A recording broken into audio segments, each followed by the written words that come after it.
En primera plana, Carlos Herranz.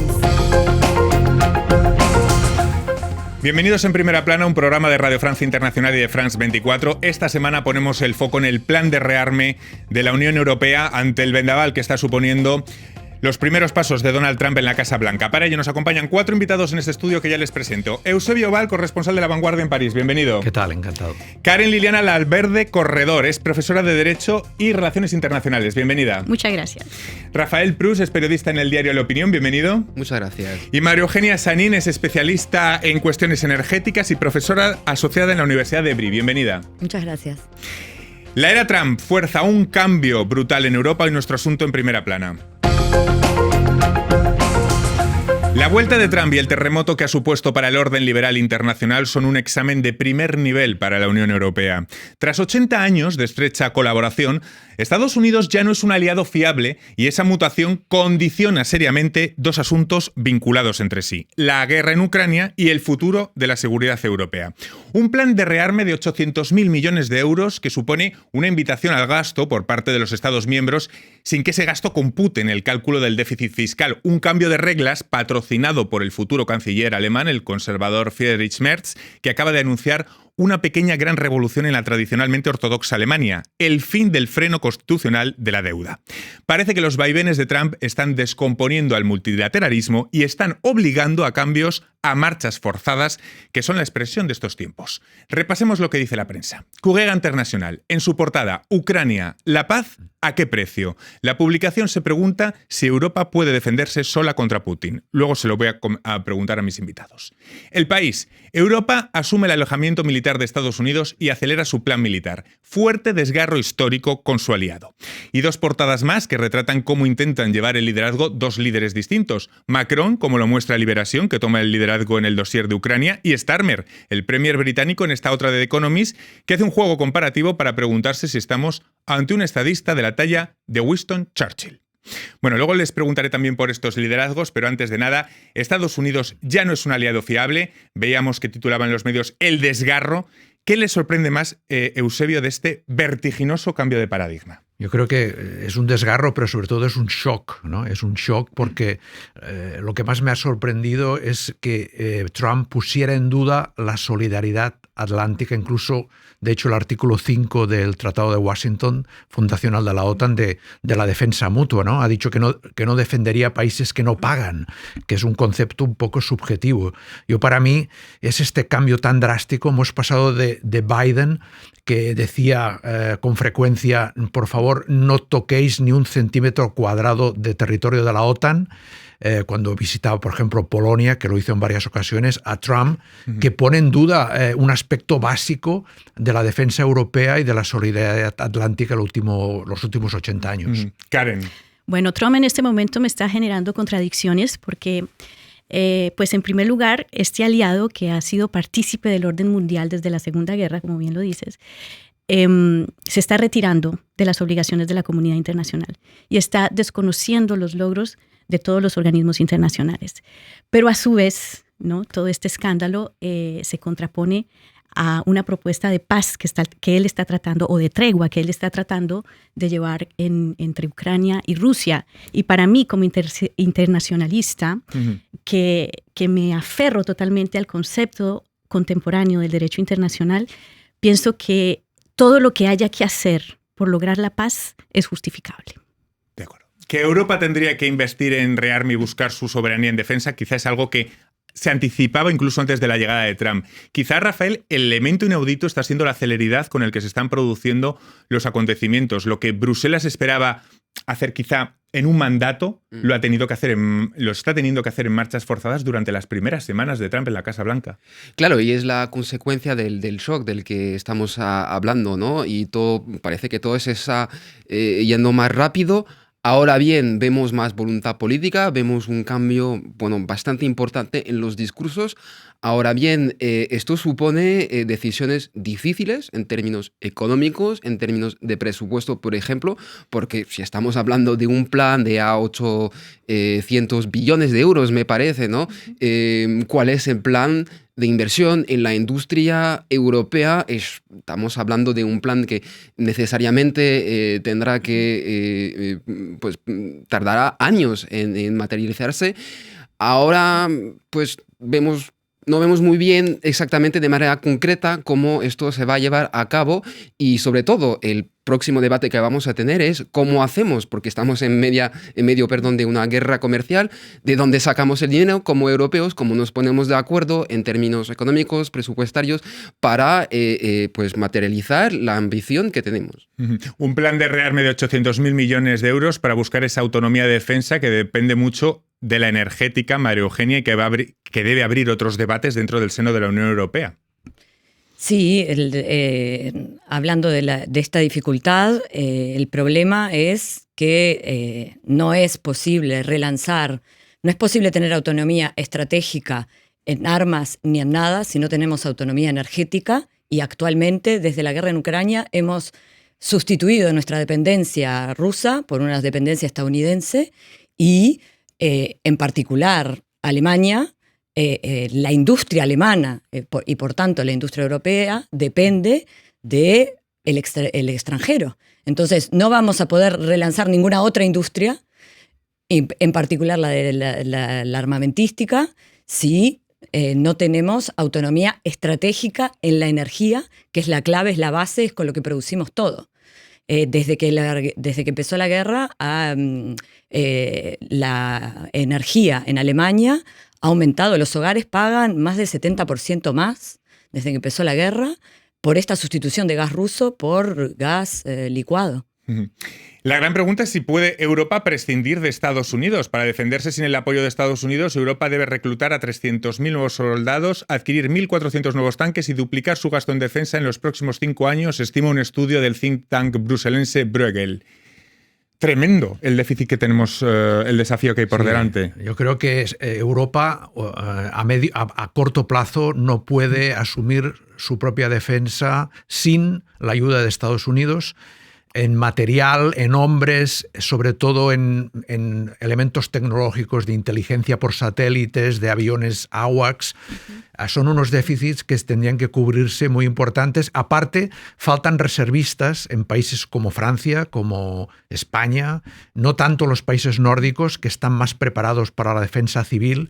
Es decir, la tarea es gigantesca de asumir la propia defensa. Karen. En este sentido, particularmente me preocupa el nivel de producción militar en Francia. Es que estamos ya al tope, porque se dice que estamos ya al 90%. Entonces, ¿hasta dónde llega esta capacidad? Y en contrapeso a ello, también me pregunto qué ha pasado con todas esas obligaciones que se pactaron en el Tratado de la Unión, en el sentido de crear una agencia de defensa que normalmente cada año debía verificar el estado de la seguridad y de la defensa para ir ajustando estas medidas progresivamente. Yo sé, por ejemplo, que en Francia hay una ley de progresión militar a raíz de este conflicto entre Ucrania y Rusia, que va a permitir que en el 2030 tengamos el doble del presupuesto militar que teníamos en el 2017. Pero, ¿y las demás medidas que se tomaron, hubo realmente o fue que realmente la Unión Europea se durmió en este sentido? El 63% de los armamentos comprados por los europeos son estadounidenses. 50.000 millones de euros al año. Era el precio a pagar, digamos, por el paraguas estadounidense en la OTAN. Pero si Trump lo cierra, los europeos tendrán que protegerse. Habrá que producir y comprar europeo. ¿Cómo se hace esto? María Eugenia, ¿cómo se hace para producir y comprar europeo? Bueno, para empezar, que no estamos produciendo y comprando europeo, ni en armas ni en nada. No. Y para seguir, yo creo que no soy experta en guerras, pero entiendo que la disuasión nuclear existe y está justamente para evitarse tener que gastar. O sea, los presupuestos no son infinitamente extensibles. Entonces, si vamos a gastar más en una cosa, vamos a dejar de gastar en hospitales, escuelas, pensiones, Entonces hay que tener claro que en alguna medida, si miramos en la historia francesa, la disuasión nuclear estaba ahí para evitarse tener que gastar en armas que son portadas por franceses que mueren en una línea de guerra. Ese debate de presupuestos ya se ha abierto en países como Francia, Rafael, ya se ha abierto también en países como España. Estamos en ese debate del presupuesto de defensa. Claro, el debate es como sociedad podremos soportar, aceptar el coste económico de lo que supone garantizar nuestra propia seguridad sin ayuda exterior. Este debate en otros países del este de Europa ya no hay debate. En Polonia, en Finlandia y en Suecia que ven la amenaza rusa como mucho más...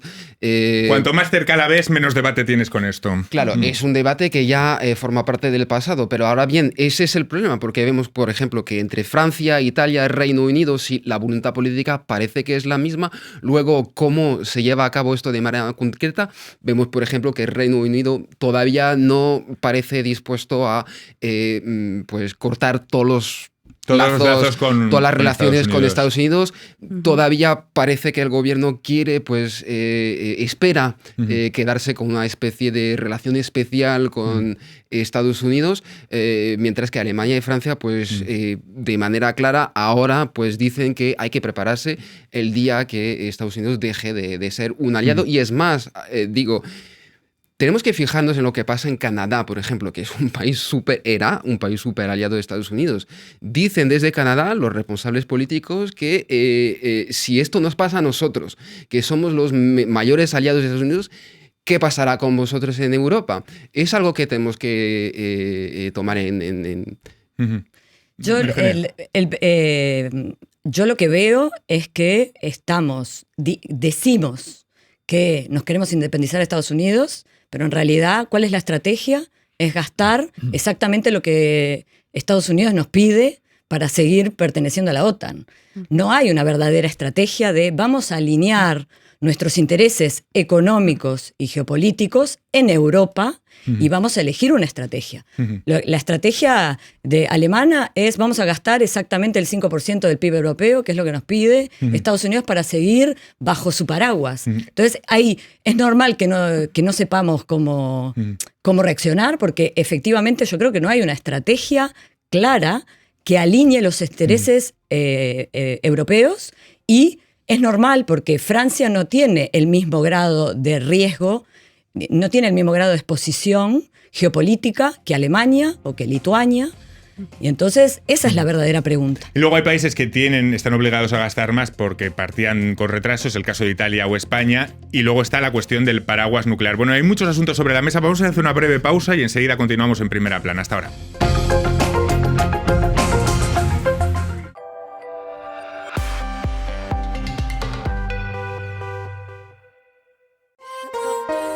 ¿Eres estudiante de periodismo y te fascinan los reportajes de terreno? ¿Sueñas con visitar París y aprender con periodistas de Radio Francia Internacional? El premio Reportaje RFI en Español llega a su 11ª edición. Una oportunidad única para vivir una experiencia profesional en la Ciudad Luz. El premio Reportaje es un concurso para ganar una pasantía con todo pago en nuestra redacción parisina. Pueden participar estudiantes de periodismo de entre 18 y 30 años de edad que sean hispanohablantes. Tienes hasta el 4 de mayo para enviarnos tu reportaje. Todos los requisitos están en nuestro sitio rfimundo.com. Bonne chance y nos vemos en París.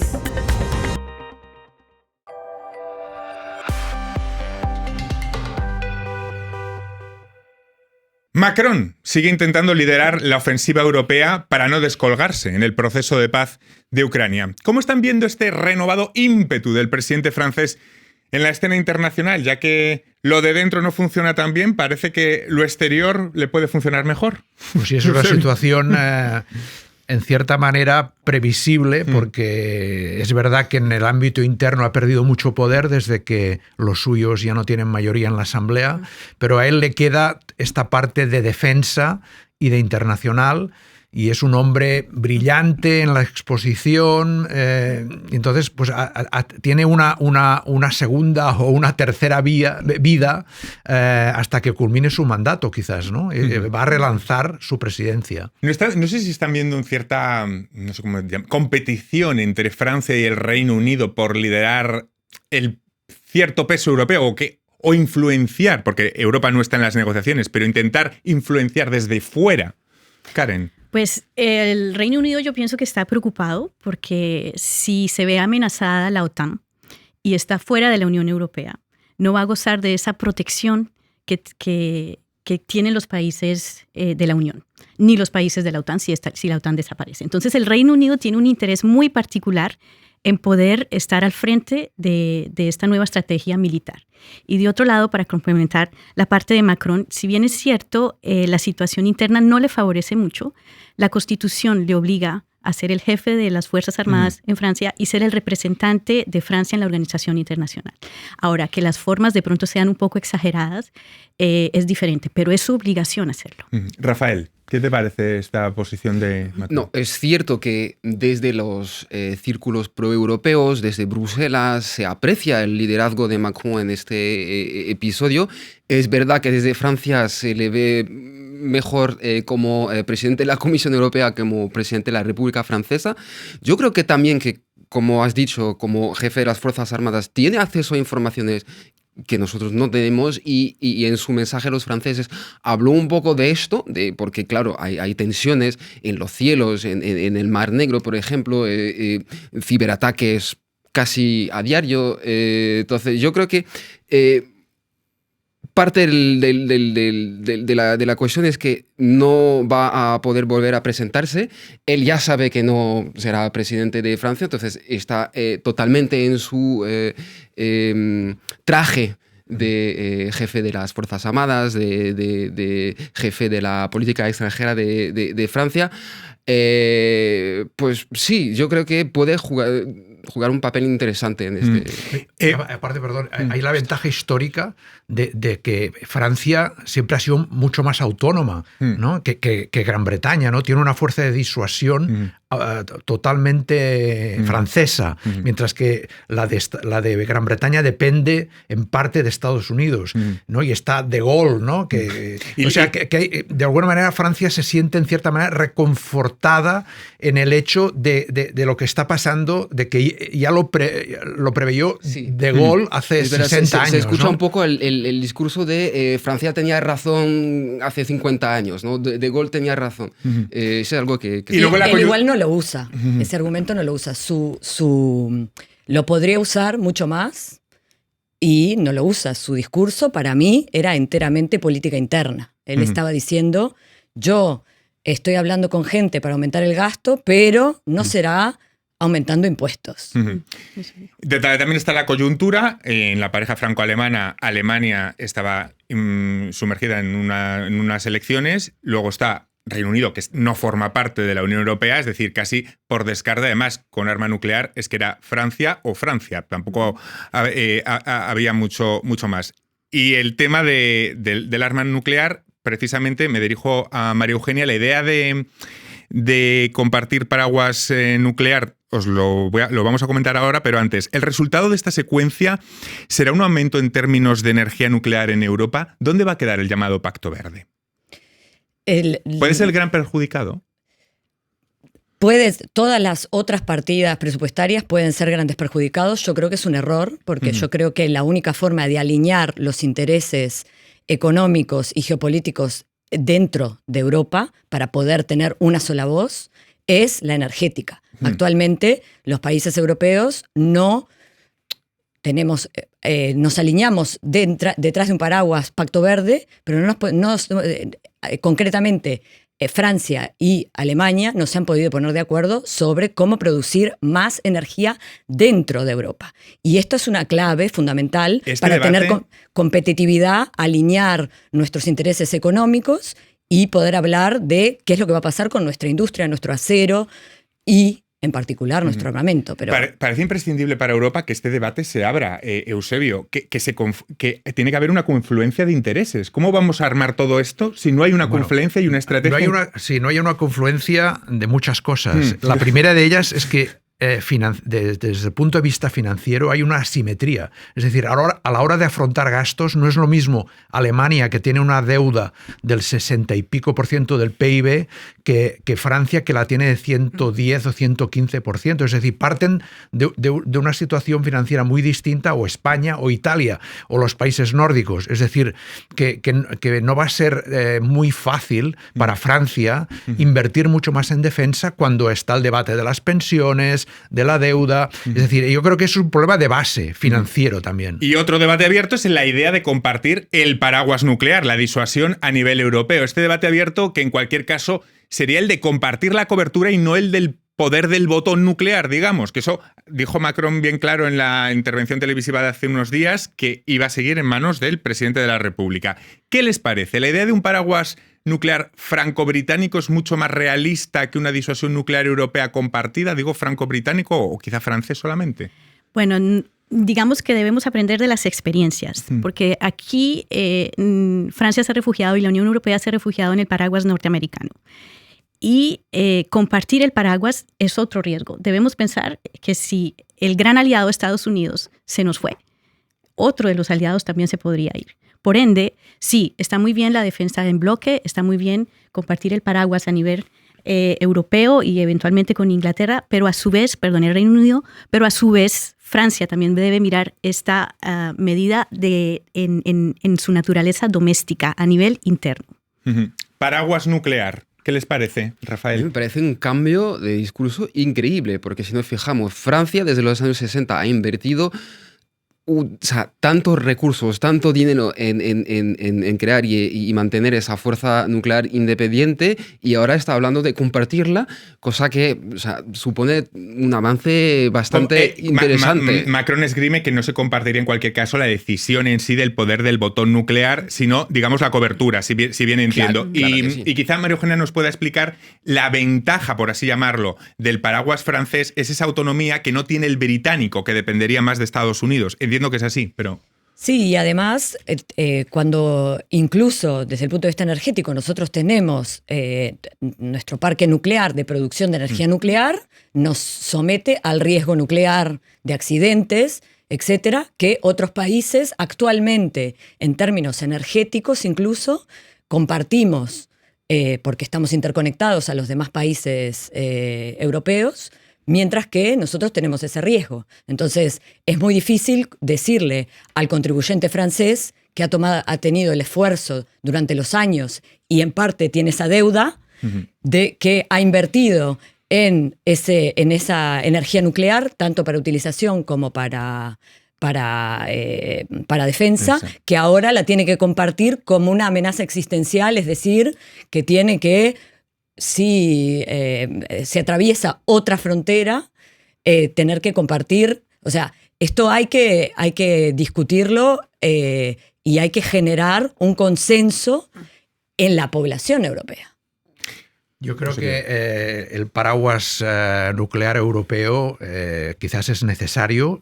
Se va a mantener la ambigüedad estratégica de la que siempre habla Macron, ¿no? ¿Cuándo se va a utilizar? Porque se viola una frontera en Estonia, ¿va a utilizar el arma nuclear? Seguro que no. Yo creo que eso no excluye que haya que aumentar la disuasión convencional. Desgraciadamente es así. Europa tiene que prepararse mientras haya delante una Rusia agresiva que viola fronteras. Con la disuasión nuclear no es suficiente. Otro debate abierto es el posible envío de tropas para un contingente de paz. Los planes de Francia y Reino Unido no prevén enviar soldados europeos cerca de la línea del frente. Los refuerzos estarían en la retaguardia, pero deben de ser, entendemos, lo suficientemente significativos como para disuadir a Rusia de que no vuelva a atacar. Karen. Bueno, ya Rusia ha dado una respuesta a esta propuesta de enviar tropas europeas eventualmente a Ucrania para verificar el cumplimiento de la paz. Y él ha dicho radicalmente que eso sería un ataque rotundo contra Rusia y que él lo tomaría como que ya los estados europeos estarían haciendo parte de su guerra. Y eso justificaría para él, ¿no? En su mundo, eso le justificaría para atacar también a Europa. Entonces me parece que debemos tomar con cautela estas decisiones que, si bien son las que deberían tomarse conforme también al Tratado de la Unión, también lo permite, pero estamos frente a una persona que no sabemos, que es totalmente impredecible, que es violatoria. La Unión permite que, porque Europa ha estado, yo no soy jurista, pero Europa ha apoyado claramente y se ha posicionado desde del lado de Ucrania. Sí. Entonces, si envía tropas a Ucrania, en alguna medida las podemos llamar de paz, pero nosotros estamos de un lado y no del otro, ¿no? Y entonces, en alguna medida esto puede ser, nosotros podemos ser quien vigila la paz siendo parte que apoya una de las partes, no siendo neutral, digamos. Esto es posible. Ese es un debate también, sí. Claro, pero es que de manera clara no estamos hablando de cascos azules o de fuerza de mantenimiento de la paz, sino de manera muy clara se trata de una garantía de seguridad para Ucrania y para el interés europeo. No estamos hablando de una fuerza neutra que estaría ahí sí, entre los dos manos, no. Dice Macron y los líderes europeos, y tiene razón, porque Ucrania lleva 10 años en guerra, 11, no 3 como decimos, como solimos decir, 11. Luego, Rusia ha roto treguas, acuerdos, tratados en Ucrania, en Georgia. Entonces, la cuestión es qué hacemos, qué medida concreta podemos llevar a cabo para garantizar la seguridad de Ucrania. Entonces, no sé si tiene que ser tropas en el capaz suelo. Que lo más fácil es escuchar qué es lo que quiere Putin. Putin justamente lo que no quiere es que mandemos tropas. Da igual no lo que quiere la OTAN. De entrada, su posición negociadora, pero al final, si saca otras contrapartidas importantes en territorios, en fin de sanciones, puede aceptarlo al final. Me quedo sin tiempo para más. Ya ven ustedes que, sobre todo en este programa de hoy, la conclusión es que tenemos muchas más preguntas que respuestas. Hemos efectuado un montón de preguntas y espero que lo hayan interpretado así nuestros oyentes y espectadores. Ha sido un placer. Muchísimas gracias a los cuatro. A todos ustedes, hasta la próxima semana en Primera Plana. Gracias.